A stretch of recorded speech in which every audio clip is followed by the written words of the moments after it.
Hello, guys. Welcome to Boondog Media. I'm your host, Bryce, and we're going to get into the brand new trailer breakdown for Stranger Things Season 3.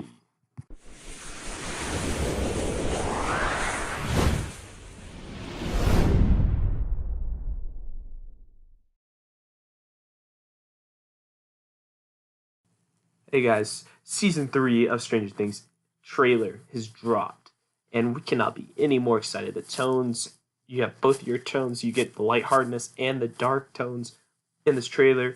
It starts out naturally, turning into a light tone, reintroducing you to these characters. And its trailer starts out with Dustin returning home from a trip, and you have the entire gang, the other 6 members of the group, just kind of hiding at first, and then 11 starts messing with him, with taking the robots, and they're kind of moving on their own, and Dustin's thinking he's in a dream.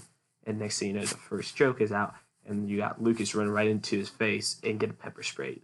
And it was very interesting that started out the trailer with a very light tone to where the trailer completely ends. Where you get shots throughout the thing with the music playing over it, just showing where all the characters from the previous seasons have been.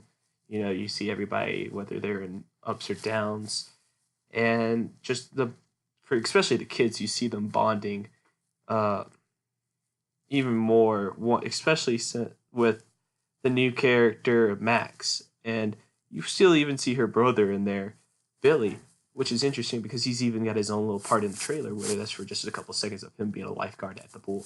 Not sure how much Billy will incorporate into the season, as he was kind of a small character in the second season, but they kind of feel like it's set up at this point where he can be given a bigger character arc.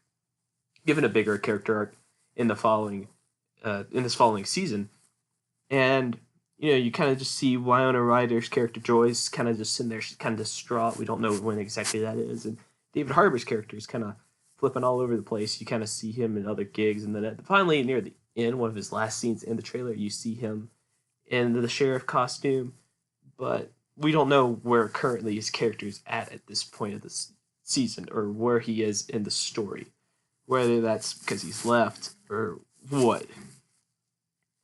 So you also kind of like start getting it to go darker and darker. You see like a crowd of rats start to come, just crawl up, and you don't even see where they're going. It's just a dark imagery around it, and it's very tone setting, as I kind of said earlier, especially as it continues to go on in the trailer. You see people in more danger, then you hear David Harbour's voice somewhere in the trailer near the end talking to Winona Ryder's character Joyce. Necessarily, it wasn't any clear, but he was just. It seems like they were in peril or danger. That could be a flashback, as that was when he was in the sheriff costume. Will it be a flashback? Will he not be the sheriff, or will he have to suit back up? We don't know yet.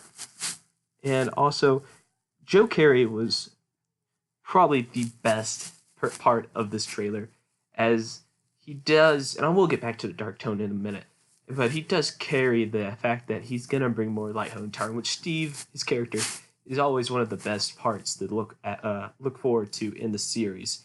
As I'm not sure if that actually, honestly, the arc between the love triangle between Steve, Nancy, and Jonathan is probably over. Jonathan's probably going to be with Nancy, and I will bring up the issue with Charlie Heaton's character of Jonathan in the in the next video, explaining his status and will he be full-time series regular, or what will happen because of an incident that happened last year or the year before last. In the check, look forward to that video, guys. That will be an interesting video for me to cover. And but you do see that there's a new female character that Steve is working with in the kind of like, it's like a burger joint that they're just sitting there kind of, and she's questioning why Steve's friends with so many of these kids, which is a funny joke, which is the tagline right after all that dark tone. They still end it with Steve, being Steve, playing Star Wars with one of the kids, and it definitely does set the tone where it can change in multiple ways. How, also, I do want to get to the final point of what could possibly be the main villain, the person that takes over like the Demogorgons. In season 1 he was the main villain, but in season 2 you have the dogs. Possibly the main villain it looks like a beast. That's really the best way to describe it, and honestly, I have no clue. Otherwise, there's no physical features that establishes it as something similar to what else the characters have encountered, or what else kind of just in just life that you can see. And that's really a bad analogy right there. But that kind of sets up, will this be the main character, like main antagonist of the season 3? And you already know that the directors have already said that season 3 and season 4 currently are the last 2 seasons planned for the series. So will they just set that up with just this being the villain? Will it be one of like those side antagonists that the characters have to run into, kind of like maybe possibly like just a lackey for whoever ends up being the main antagonist? Because I do remember that the directors have wanted to back away from the Upside Down universe. They want to kind of distance themselves and tell another story with the kids, and that just makes you wonder. Hey, well, is it? It could possibly be a flashback, as you kind of see. I think it was from a distance. The camera's panned out, but it does look like Charlie is out there, or no, not Charlie. Jonathan, my bad, is staring at it, and the hallway's dark. Could this be a dream, or just like a throwback to him thinking, or is this possibly a character we can see in recurring episodes? Now, that's going to do it for us today in this trailer breakdown. Thank you for joining us today. This has been Boondog Media. I'm your host, Bryce. As always, guys, take it easy.